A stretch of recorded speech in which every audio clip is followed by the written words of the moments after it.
legend? Is it the championships they win? The legacy they inherit? Or is it something more? Sometimes it's about a single moment, a single night, where a superstar pushes beyond their physical limits and shows the world what it means to have the heart of a warrior. Today we're revisiting one of the most iconic and gutsy performances in modern WWE history. The night Cody Rhodes walked into Hell in a Cell with a completely torn pectoral muscle to face his bitter rival Seth freakin' Rollins. It all started at WrestleMania 38. The prodigal son, Cody Rhodes, made his shocking return to WWE, and his first opponent, none other than Seth freakin' Rollins. Cody's return immediately stole the spotlight, a spotlight Rollins felt he had worked his entire career to own. When Cody defeated him clean in the middle of the ring, it wasn't just a loss for Rollins, it was a personal insult. Seth claimed Cody was coasting on his family name, that he was handed everything. But Cody's mission was different. He wasn't there to relive his father's glory. He was there to finish his own story and build a legacy that was entirely his. Their rivalry intensified at WrestleMania Backlash, where Cody secured another victory, albeit a controversial one, leaving Rollins more enraged than ever. This wasn't about wins and losses anymore. It was about pride. It was about respect. It was about proving who was the true cornerstone of WWE. So the stage was set for their final, brutal chapter. Hell in a Cell, a demonic structure where rivalries are settled and careers are altered forever. Both men were ready to step inside, but what the world didn't know was that one of them was already broken. Just hours before the bell was set to ring, a bombshell dropped.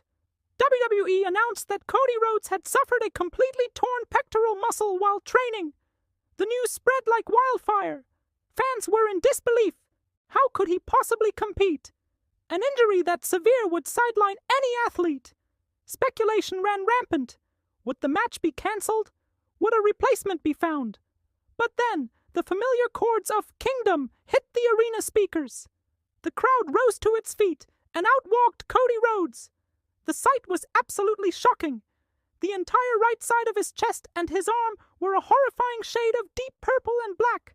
The bruising was so extensive it looked like a special effect, but this was painfully real. The ovation he received was deafening. It was a hero's welcome, a unanimous show of respect for his incredible courage. Then Seth Rollins made his entrance, and he was ready to play mind games. He came out dressed in black and yellow polka dots, a direct and disrespectful mockery of Cody's legendary father, the American Dream, Dusty Rhodes. Rollins was trying to get inside Cody's head, to break him mentally before he could even lay a hand on him physically. But one look at Cody's face told you everything. His eyes were filled with a steely determination. He wasn't backing down.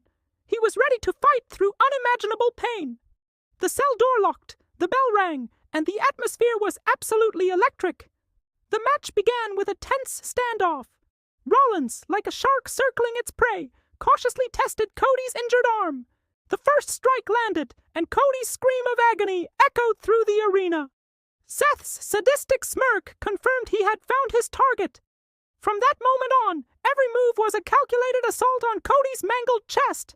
Kicks, punches, kendo stick shots. Rollins relentlessly hammered the injury, trying to force Cody to quit. But the American Nightmare refused to stay down. Fueled by adrenaline and the roar of the crowd, he fought back. He managed to hit a disaster kick, a picture-perfect Cody cutter, and even a crossroads, but the excruciating pain was clearly slowing him down. The WWE Universe was on its feet, chanting his name, their energy seemingly flowing directly into him, willing him to continue. The match devolved into pure chaos as Rollins introduced a table, steel steps, and even his own studded weight belt. He laughed maniacally as he whipped the belt across Cody's already bruised chest, leaving angry red welts on top of the grotesque purple. But Cody's spirit was unbreakable. Fighting with essentially one arm, battling through tears and agony, he found a surge of strength and slammed Rollins through a table. Every single time it looked like Cody was done, that his body had finally given out, he would miraculously find his footing and rise again. This was no longer about winning a wrestling match. This was about survival. This was about proving to himself and the world that nothing could shatter his will. As the brutal encounter neared its end, Seth Rollins' frustration boiled over. He hit Cody with a pedigree, his own mentor Triple H's legendary finisher. 1, 2. Cody kicked out. The crowd exploded. Rollins, in disbelief, hit a super kick followed by a frog splash, sending Cody crashing through the remnants of a table. Surely, that was it. 1, 2. Cody kicked out again. Rollins was screaming, pulling at his hair, unable to comprehend the heart and resilience of the man-panny he was facing. Desperate, Rollins reached for the ultimate weapon, a sledgehammer, the iconic symbol of destruction wielded by Triple H. He stood over Cody, taunting him, yelling, "You'll never be me! You'll never be him!" A final venomous jab at Cody's quest to escape his father's shadow. But in that moment, fueled by sheer willpower, Cody blocked the sledgehammer strike. With a guttural roar, he powered his way up and hit not one, but 2 consecutive crossroads. Then, he grabbed the sledgehammer himself. The arena went absolutely insane. They knew what was coming. With every last ounce of energy he had, Cody swung the heavy hammer, connecting with Rollins' head with a sickening thud. Rollins collapsed. Cody, barely able to move, crawled over, draped his good arm over his opponent. 1, 2, 3. The referee's hand hit the mat for the final time. The crowd erupted in one of the loudest ovations you will ever hear. Injured, battered, and broken, Cody Rhodes had done the impossible. He had defeated Seth Rollins inside Hell in a Cell. When the bell rang and the dust settled, the fans remained on their feet, showering Cody with applause. There were no boos for the villain, no divided chants, just pure, unadulterated respect for what they had just witnessed. Even Seth Rollins, defeated and broken, looked on in stunned admiration. That night, Cody Rhodes earned something far more valuable than a victory. He earned his place in WWE history. He proved that a true warrior isn't defined by their physical condition, but by the size of their heart. Post-match, doctors confirmed the severity of the injury, and Cody would undergo surgery, sidelining him for months. But the image of him, standing tall in the center of the ring, his chest a canvas of pain, and his arm raised in victory, is a moment forever etched in the minds of wrestling fans. It's still talked about as one of the most courageous and gutsiest performances of all time.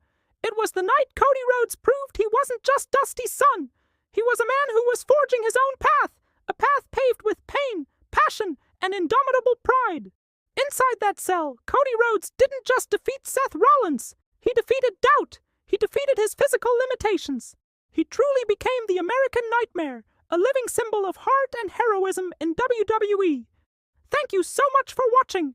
If you enjoyed this look back at an iconic WWE moment, be sure to hit that like button, subscribe to the channel, and ring the notification bell so you don't miss our next video. We'll see you next time.